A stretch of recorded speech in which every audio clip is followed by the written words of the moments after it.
গতকালকে দেখলাম আমাদের মিস্টার হোম মিনিস্টার বলেছেন যে গণভোট বৈধ। শুনেছেন কালকে? উনি আইনের একটা নীতি আছে যেটাকে বলে ফ্যাক্টাম ভ্যালেট। আপনারা দেখবেন একটা ইংরেজি শব্দ এখন উনি ব্যবহার করেছেন, এটা মূলত ল্যাটিন শব্দ ফ্যাক্টাম ভ্যালেট। ফ্যাক্টাম ভ্যালেট মানে হলো এটা যেটা আসলে বৈধ না কিন্তু হয়ে গেছে তাই বৈধ। কেমন কি?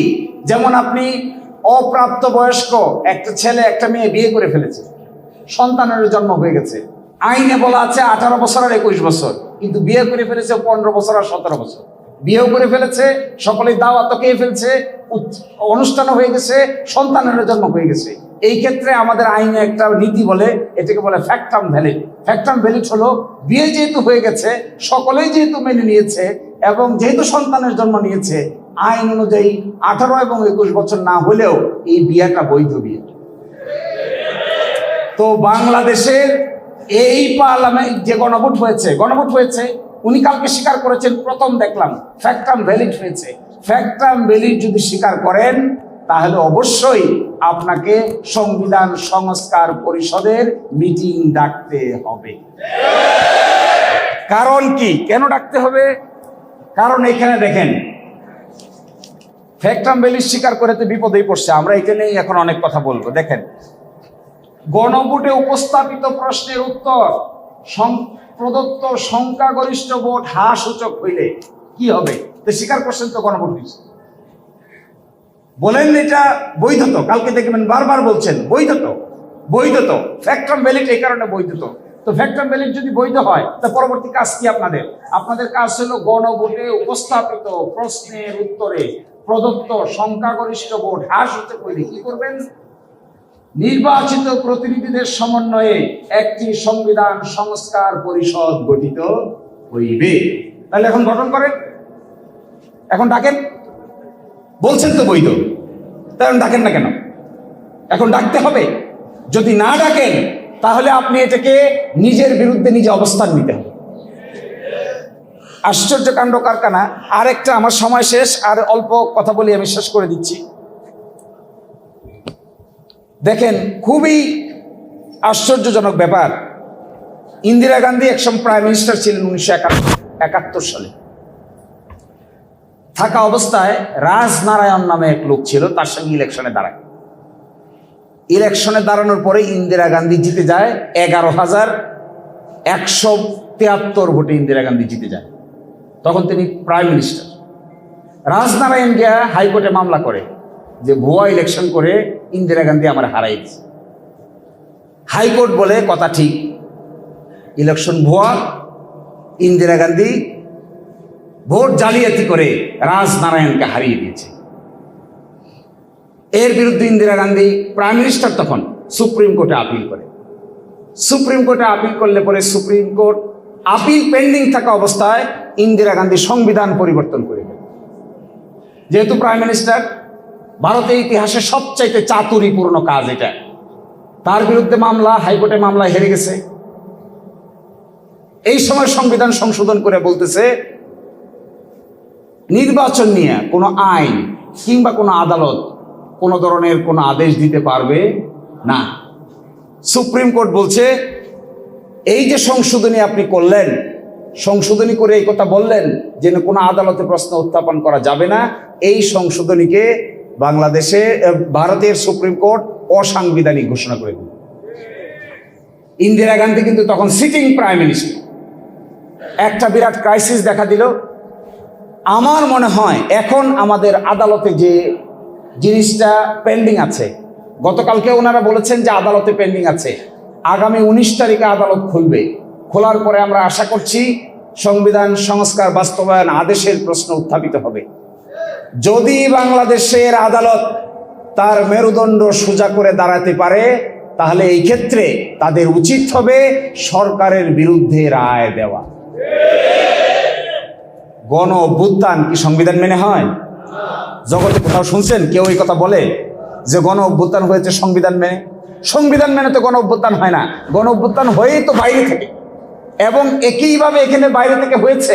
এখন এটাকে আদালতের সাবজেক্ট ম্যাটার বানিয়েছেন। আমি আপনাদেরকে লাস্ট অনুরোধটুকু এটাই করার, আমার কনক্লুশনটা এটা যে যদি গণভোটের ফলাফল মেনে নিয়ে সংবিধান সংস্কার সভার বা পরিষদের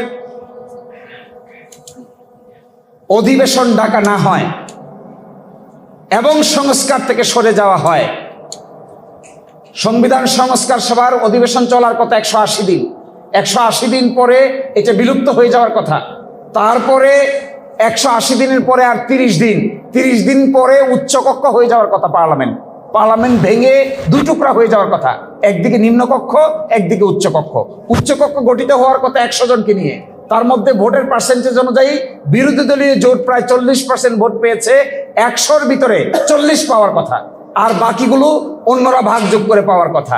এই কর্মকাণ্ড যদি আপনারা প্রদর্শন না করেন আর গণভোটের রেজাল্টটা মেনে পরবর্তী পদক্ষেপ যদি না নেন, তাহলে এটা হবে বাংলাদেশের ইতিহাসে, আমার মনে হয় বাংলাদেশ না, আমি এখানে 26টা দেশের নজির নিয়ে আসছিলাম, এত কিছু বলার এখানে চান্স নাই, একেবারে সুইজারল্যান্ড থেকে শুরু করে সর্বশেষ শ্রীলঙ্কা পর্যন্ত এই 26টা দেশে একটা উদাহরণ নাই যে পৃথিবীতে মানুষ গণভোটের রায় মানে নাই, এরকম কোনো উদাহরণ দুনিয়ার ইতিহাসের একটাও নাই। তো আমি আপনাদেরকে অনুরোধ করব, আপনাদের উচিত হবে, আমাদের সকলের উচিত হবে এই গণভোটের রায়টা আপনারা মেনে নেবেন। You will comply with the referendum, and according to the referendum you will comply with the other provisions of the order, and you will call for some constitution reform. অ্যাসেম্বলির মিটিং ডাকবেন, সেই মিটিং 180 দিনের মধ্যে শেষ করবেন, শেষ করার পরে দ্বিকক্ষ বিশিষ্ট পার্লামেন্ট হয়ে যাবে, সংস্কারগুলো বাস্তবায়ন করবেন, গণভোট ইমপ্লিমেন্টেড হবে, তখনই বাংলাদেশ একটা নতুন যাত্রার সূচনা হতে পারে। আর যদি তা না হয় তাহলে যেই লাও সেই কদুই থেকে যাবে, আরেকটা সাংবিধানিক ক্রাইসিস তৈরি হচ্ছে, অনাস্থার ক্রাইসিস তৈরি হচ্ছে, কোর্টে গিয়ে ক্রাইসিস তৈরি হচ্ছে। আমি খুব অবাক হই, এই রাজনৈতিক প্রশ্নের সমাধান তারা কোর্টে নিয়ে গেছে। আচ্ছা বলেন তো, তত্ত্বাবধায়ক সরকারের সমাধান বাংলাদেশের কোর্ট দিয়ে বাংলাদেশের ইতিহাসে কি ভালো হলো না খারাপ হলো? তত্ত্বাবধায়ক সরকার প্রবর্তন করেছিলাম আমরা রাজনৈতিকভাবে, এটাকে ওনারা নিয়ে গেছেন কোর্টে, কোর্টকে বলছেন অসাংবিধানিক। 17 বছর দেশে আগুন জ্বলছে, এখন এসে কোর্ট আবার বলছেন সাংবিধানিক। তো এখন সাংবিধানিক হিসেবে আবার তত্ত্বাবধায়ক সরকার জাতির জীবন থেকে চলে গেছে 17 years। This approach is a bad approach, chaotic approach, destructive approach, unconstitutional approach, unpolitical approach, unstable approach. একটা responsible political party must take responsible approach. Responsible approach যদি না হয়, আপনি গণভোট চাইলেন, গণভোটের পক্ষে আপনি প্রচারণা চালালেন, আইন হলো, সকলেই পার্টিসিপেট করলাম, এখন বলেন জনগণ না বুঝে নাকি ভোট দিয়ে দিয়েছে। আরে কি সেই এটা লজ্জারও তো একটা সীমা থাকা দরকার, এবং লজ্জা হলো ইমানের, এইটা যাদের থাকবে না এদেরকে আমার সিনিয়র ব্যারিস্টার আব্দুর রাজ্জাক সাহেব বলতেন, there are some missile which are unguided missile। আপনি যদি মিসাইল ছুড়েন আর মিসাইলের নিয়ন্ত্রণ নিজের হাতে রাখতে না পারেন, এই মিসাইল কার বাড়িতে কোন শিশুকে কোন নারীকে হত্যা করবে এটা আপনি কোনোদিনই খুঁজে পাবেন না, কারণ this is what is an unguided missile. আর উপর দিকে যেভাবে থুতু দিচ্ছেন, আমি কোয়াইট শিওর এই থুতু আপনাদের নিজের গায়েই কয়দিন পরে ঘুরে এসে পড়বে। অপেক্ষা করেন থুতু নিজের গায়ে আসা পর্যন্ত। বাকি দেখবেন পার্লামেন্টে দাঁড়িয়ে আমাদের মিস্টার হোম মিনিস্টার তিনি বলছেন যে বাংলাদেশের সংসদ নাকি সার্বভৌম। এটি একটি ভুল তথ্য, বাংলাদেশের সংসদ সার্বভৌম সংসদ নয়, একমাত্র বাংলাদেশে জনগণই সার্বভৌম ক্ষমতার মালিক। তাহলে সংসদ সার্বভৌম নয় কেন? কারণ আর্টিকেল 65-এ বলা আছে, সংবিধানের 65-এ বলা আছে পার্লামেন্ট কি করবে, কোন কাজটা করতে পারবে। বলা হচ্ছে সংবিধানের বিধানাবলী সাপেক্ষে প্রজাতন্ত্রের আইন প্রণয়ন ক্ষমতা সংসদের উপর ন্যস্ত হইবে। সংবিধানের বিধানাবলী সাপেক্ষে হতে হবে। এমন কোনো কাজ পার্লামেন্ট যদি করেন যা সংবিধানের বাইরে, তাহলে বাংলাদেশের সুপ্রিম কোর্ট এটাকে অসাংবিধানিক ঘোষণা করে দেবে। অতীতে 8ম সংশোধনী অসাংবিধানিক হয়েছে, 7ম সংশোধনী অসাংবিধানিক হয়েছে, 13তম সংশোধনী অসাংবিধানিক হয়েছে, 16তম সংশোধনী অসাংবিধানিক হয়েছে, 15তম সংশোধনী অসাংবিধানিক হয়েছে। এগুলো তো পার্লামেন্টেই পাশ হয়েছিল। তাহলে সুপ্রিম কোর্ট অসাংবিধানিক বলল যে, এর অর্থ হলো এটা, পার্লামেন্টে আপনি যা ইচ্ছা তাই করতে পারবেন না। বাংলাদেশের পার্লামেন্ট সভারিন না। বাংলাদেশের পার্লামেন্ট যে সভারিন না, বাংলাদেশের সুপ্রিম কোর্ট এটা বলছেন। দেখেন, আমি পড়ে শোনাই ষোড়শ সংশোধনীর রায়ের অংশ। Only the people are sovereign and only the constitution is supreme. All other institutions are merely the institutions or agencies to fulfill the greatest purposes enunciated in the constitution. Supreme court বলে দিচ্ছে শুধুমাত্র জনগণেই সার্বভৌম আর সংবিধানেই supreme. আর parliament বলি, সরকার বলি, বিচার বিভাগ বলি, এগুলো সব হলো সংবিধানের অধীনে আলাদা আলাদা অঙ্গ। এগুলো সুপ্রিম না। এটা একটা আরেকটাকে চেক দেয়। পার্লামেন্ট যদি বেআইনি কাজ করে, সুপ্রিম কোর্ট চেক দেয়। সুপ্রিম কোর্ট যদি এমন কোনো কাজ করতে পারবে না যা পার্লামেন্টের উপর বাধ্যকর, ডাইরেকশন দিতে পারবে না। আবার সরকার যদি এমন কোনো বেআইনি কাজ করে, সুপ্রিম কোর্টে গেলে স্টে হয়ে যায়। তাহলে সুপ্রিম কোর্ট, সরকার, পার্লামেন্ট, তিনটার একটা ট্রায়াঙ্গেল মিলে রাষ্ট্র। এই রাষ্ট্রের ভিতরে তিনটার একটাও সভারিন না, একটাও সার্বভৌম না। সার্বভৌম হলো এস পার আর্টিকেল 7 এবং বাংলাদেশের সংবিধানের 1 নম্বর অনুচ্ছেদ বলে শুধুমাত্র সার্বভৌম হলো জনগণ। এখন পরবর্তী প্রশ্ন, গণভোট হলো জনগণের এইরকমই ইচ্ছার ডাইরেক্ট বহিঃপ্রকাশের নাম হইল গণভোট। আচ্ছা, বাংলাদেশে কি গণভোট ছিল? ছিল না। 72 সালের সংবিধানে কোনো গণভোট ছিল না। গণভোট আসলো কখন? প্রথম গণভোট আনলেন second proclamation order, 5th amendment order of 1978। Bangladesh সংবিধানের গণভোটের বিধান প্রথম শহীদ প্রেসিডেন্ট জিয়াউর রহমান যোগ করেন।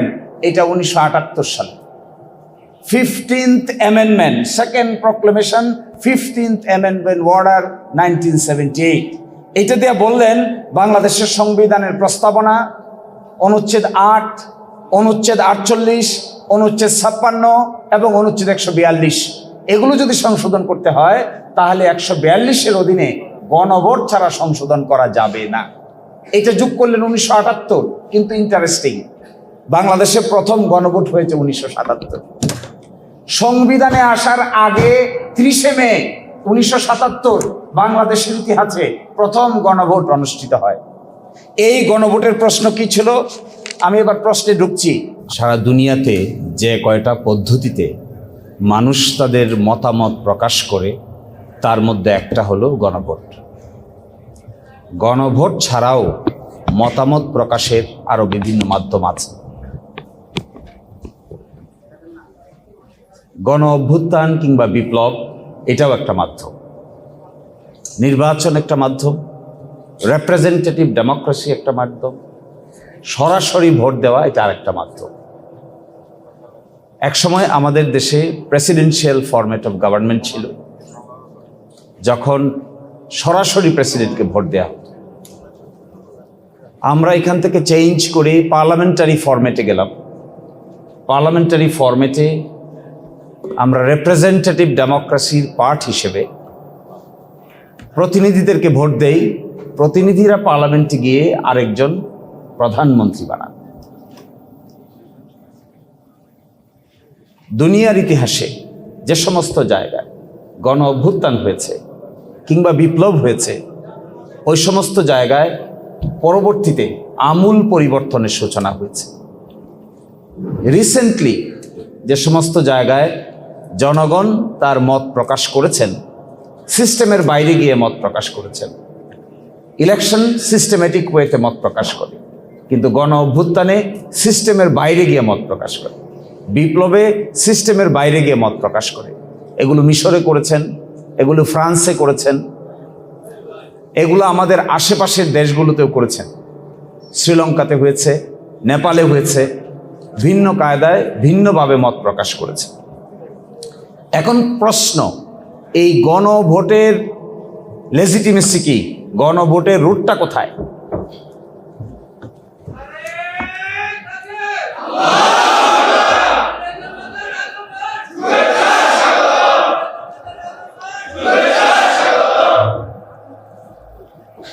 আমাদের দেশের সংবিধানের 7 নম্বর অনুচ্ছেদে বলা আছে, এখনকার সংবিধানের 7 নম্বর অনুচ্ছেদে বলা আছে, প্রজাতন্ত্রের সকল ক্ষমতার মালিক হলো জনগণ। প্রজাতন্ত্রের সকল ক্ষমতার মালিক হলো জনগণ। জনগণের অভিপ্রায়ের পরম অভিব্যক্তি রূপে এই সংবিধান প্রজাতন্ত্রের সর্বোচ্চ আইন। তাহলে এই সংবিধানটা জনগণের ইচ্ছার বহিঃপ্রকাশ। আর রাষ্ট্রটা কি? রাষ্ট্রটা হলো বাংলাদেশে কি একক, স্বাধীন এবং সার্বভৌম প্রজাতন্ত্র।